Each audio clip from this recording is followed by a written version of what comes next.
Assalamualaikum dan selamat pagi kepada media pedia dan rakan-rakan yang akan menonton video presentation kami pada hari ini. Pertama sekali, saya akan memperkenalkan ke semua ahli dan kumpulan kami. Saya Syahrul, Kelvin, Azman, Nisha, Ashley, Jesslyn dan Numera. Kumpulan kami pada hari ini akan membentangkan tentang diskriminasi ke atas wanita.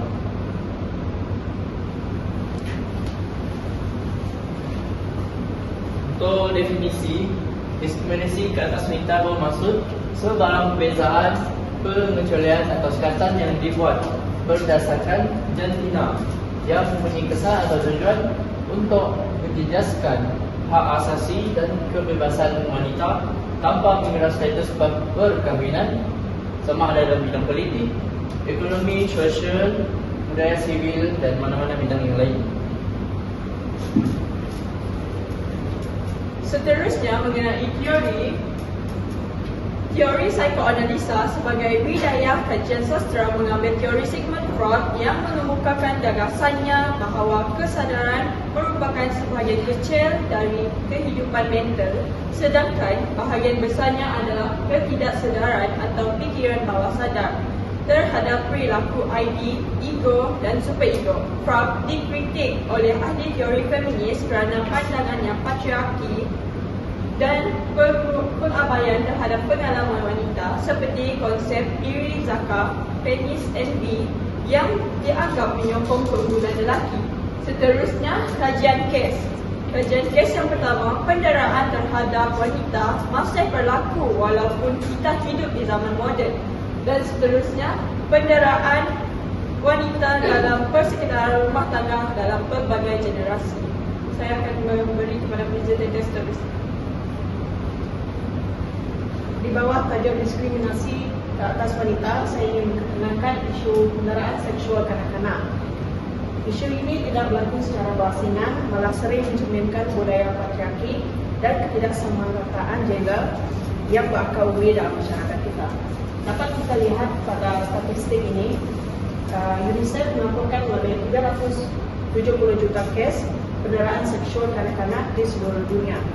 Manakala di Indonesia sahaja, Jabatan Kebajikan Masyarakat mencatatkan lebih 1,000 kes dan FSM Germany menerima 8,077 laporan kes secara dalam talian. Ini jelas menunjukkan bahawa penderaan ini berlaku pada skala global dan bersifat sistemik. Isu penderaan kanak-kanak dan diskriminasi terhadap wanita sangat berkait rapat dengan ramai pelaku penderaan merupakan ahli keluarga atau individu yang berautoriti, yang menunjukkan penyalahgunaan kuasa yang dilindungi oleh budaya patriarki. Seterusnya saya akan berikan kepada presenter yang seterusnya. Okey, seterusnya kita beralih kepada jenis-jenis keganasan ke atas wanita. Yang pertama adalah keganasan dari segi fizikal, iaitu penderaan fizikal seperti mencekik, menendang dan menampar mereka. Dan yang kedua adalah keganasan seksual, iaitu mereka melihat wanita sebagai objek seks lah, ataupun mereka meraba-raba, ataupun mereka menyentuh tanpa kebenaran wanita tersebut.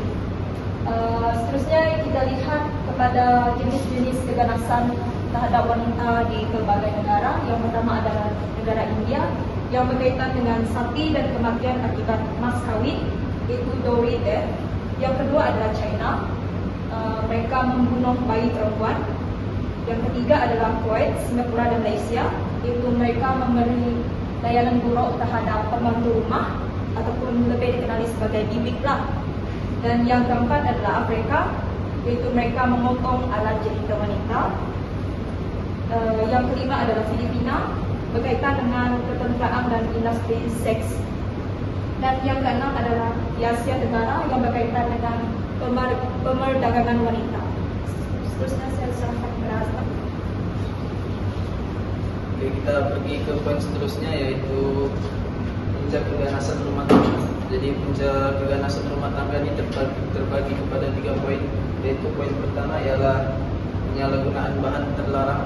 Seperti yang kita tahu, penyalahgunaan barang terlarang boleh menyebabkan seseorang itu tidak dapat mengawal emosi disebabkan berada di bawah pengaruh bahan terlarang seperti dadah. Bagi poin yang kedua ialah tekanan dan kesukaran ekonomi.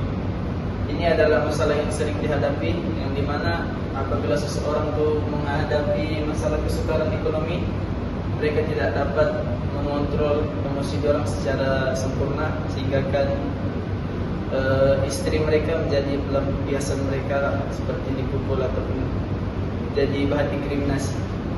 Dan poin terakhir ialah faktor psikologi, yang dimana faktor psikologi ini seperti masalah mental, yang dimana pelaku tidak dapat berpikir secara normal dan tidak mampu mengontrol emosi mereka dengan sempurna. Saya akan beri kepada pembentang yang seterusnya. Seterusnya kita teruskan dengan mengapa mangsa tidak membuat laporan. Kebiasaannya mangsa merasakan takut akan tidak dipercayai oleh orang-orang yang lain yang mendengar masalah mereka. Yang kedua ialah rasa bersalah.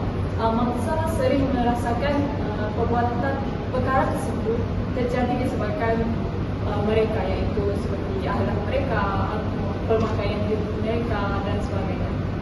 Yang ketiga ialah pengelakkan.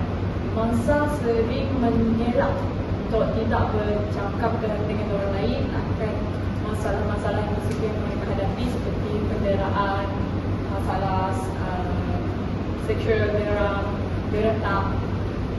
tak mengadu dan tak bercerita kepada orang lain. Seterusnya saya akan berikan kepada Gary. Saya akan membincangkan tentang kesan diskriminasi dan kekerasan terhadap wanita. Yang pertama adalah kesehatan mental mereka akan terjejak. Diskriminasi dan kekerasan terhadap wanita sering menyebabkan isu kesehatan yang serius, termasuklah pengurungan, kebimbangan dan gangguan tekanan selepas trauma. Yang kedua adalah kelemahan dalam ekonomi. Diskriminasi berasaskan tertina dalam pekerjaan seperti jurang gaji dan akses terhad kepada jawatan kepimpinan telah meningkat peluang ekonomi wanita. Dan yang terakhir adalah halangan pendidikan dan pembangunan diri.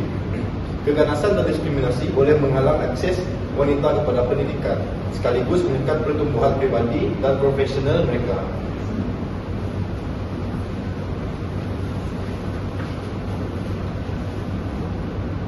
Sekian, terima kasih.